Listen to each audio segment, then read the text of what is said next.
welcome back in our YouTube channel. Ito ngayon, magawa kami ng tinula na manok.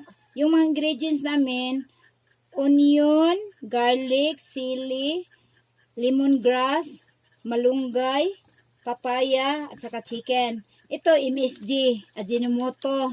Lagyan namin konti para masarap. Ito naman, mag-start kami.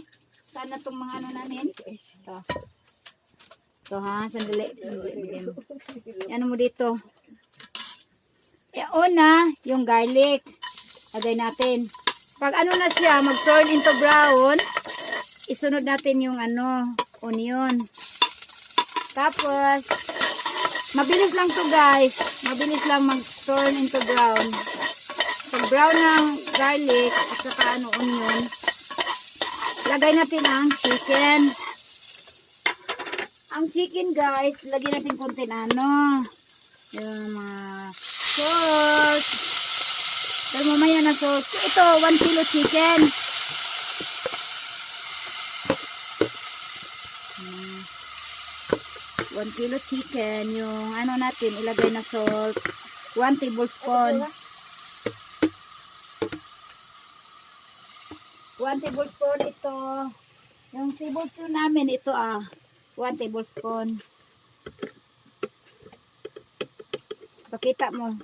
Ito. Parang kayo na lang magtansya. Depende sa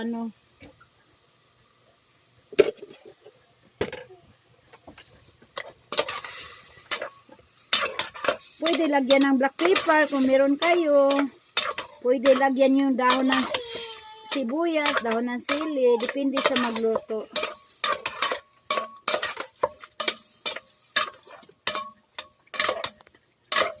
Tapos, pag na siya, parang parang malapit na siya ang chicken,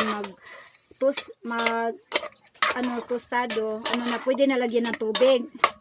Lagyan ng